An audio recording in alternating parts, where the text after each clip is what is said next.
الحمد لله رب العالمين والصلاة والسلام على سيد الأنبياء والمرسلين أما بعد سيدنا عقبہ بن عامر رضی اللہ تعالی عنہ ان سے مروی ہے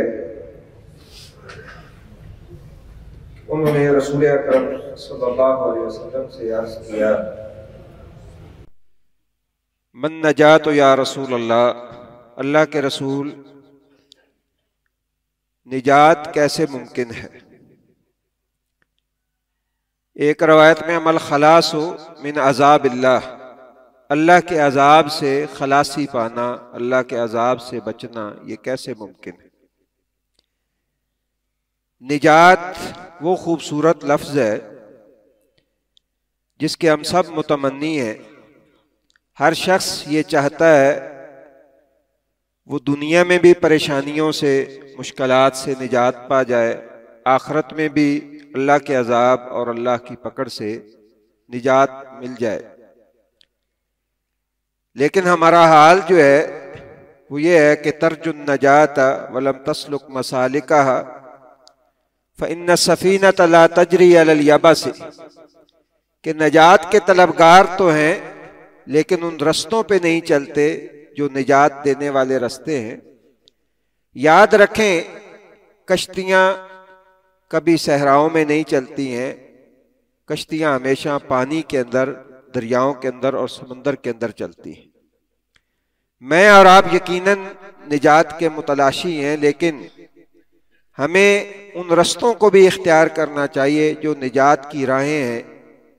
رسول اللہ صلی اللہ علیہ وسلم نے سیدنا عقبہ بن عامر رضی اللہ تعالیٰ عنہ کے اس سوال کے جواب میں 3 باتیں بتائیں۔ پہلی بات رسول اللہ صلی اللہ علیہ وسلم نے جو ارشاد فرمائی وہ بڑی جامع اور معنی ہے۔ فرمایا امسک علیک لسانک، اگر نجات چاہتے ہو، اللہ کے عذاب سے بچنا چاہتے ہو تو امسک علیک لسانک، اپنی زبان کو روک کر رکھو۔ زبان کا معاملہ جو ہے یہ اس قدر حساس ہے کہ رسول اللہ صلی اللہ علیہ وسلم نے فرمایا ہے اکثر خطایا بنی آدم فی لسانہم، کل قیامت والے دن جب حساب کے دفتر کھلیں گے اور تا حد نگاہ انسان کے اعمال لکھے ہوئے انسان کو دکھائی دیں گے تو وہاں سب سے زیادہ غلطیاں اور سب سے زیادہ گناہ جو انسان سے سرزد ہوئے ہوں گے وہ انسان کی زبان کے ہوں گے۔ یہی سوال حضرت معاذ رضی اللہ تعالیٰ عنہ نے بھی کیا تھا کہ اللہ کے رسول مجھے کوئی ایسا عمل بتائیں یدخلنی الجنت ویباعدنی عن النار، جو مجھے جنت میں داخل کر دے، دوزخ سے دور لے جائے۔ تو آپ نے نماز، روزہ، حج، زکوٰۃ، جہاد، سارے اعمال کا ذکر کرنے کے بعد آخر میں آپ نے فرمایا تھا الا اخبرک بملاک ذالک کلھا، کیا میں تمہیں ایسا عمل بتاؤں کہ جو عمل میں نے ابھی بتائے ہیں، جہاد، نماز، روزہ، سارے اعمال، وہ سارے کے سارے جو ہے وہ اس عمل کے نیچے آ جائیں اور یہ سب کے اوپر کنٹرول کرنے والا ہے۔ حضرت معاذ رضی اللہ تعالیٰ کہنے لگے کیوں نہیں اللہ کے رسول، ضرور بتائیں۔ فاخذ بلسانہ، رسول اکرم صلی اللہ علیہ وسلم نے اپنی زبان مبارک کو نکالا باہر اور اسے پکڑا اور فرمایا کف علیک ھذا، اس کو بند کر کے رکھو۔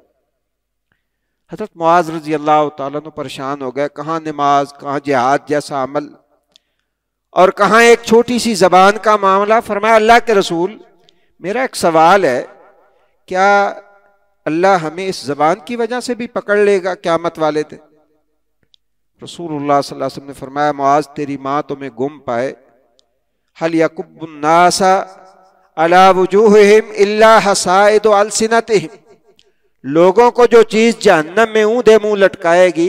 وہ ان کی زبانوں کی کاشت ہوگی، زبانوں سے جو کچھ انہوں نے کیا ہوگا اسی کا نتیجہ ہوگا کہ لوگوں کو جہنم میں اونھے منہ لٹکایا جائے گا۔ تو آپ نے فرمایا نجات چاہتے ہیں تو امسک علیک لسانک، اپنی زبان کو روک کے رکھے، اس پہ کنٹرول کرنا۔ ہم پوری دنیا پہ کنٹرول کرنے کا سوچتے ہیں، لیکن سچی بات ہے کہ ہم اپنی زبان جو ہے اگر اس پہ کنٹرول کر لیں، ہمارے بہت سارے معاملات جو ہے وہ سنور سکتے ہیں۔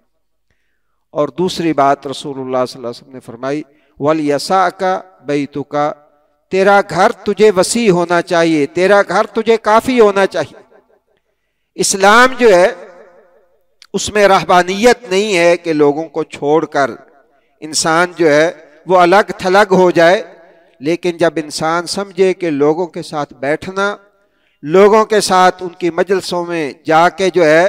وہ مجلسیں جمانا میرے دین کو بگاڑ رہا ہے، میرے دین کا نقصان کر رہا ہے، مجھے وہاں سے کچھ نہیں ملتا ہے سوائے گناہوں کے، سوائے اللہ کی نافرمانیوں کے، میں اپنی جھولی کے اندر کچھ لے کے نہیں آتا اس محفل اور مجلس کے اندر،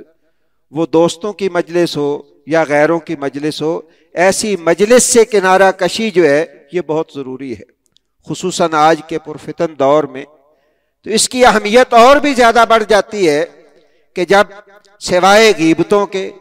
سوائے گالی گلوچ کے، سوائے برائی کے آج ہماری مجلسوں کے اندر کچھ نہیں رہ گیا ہے،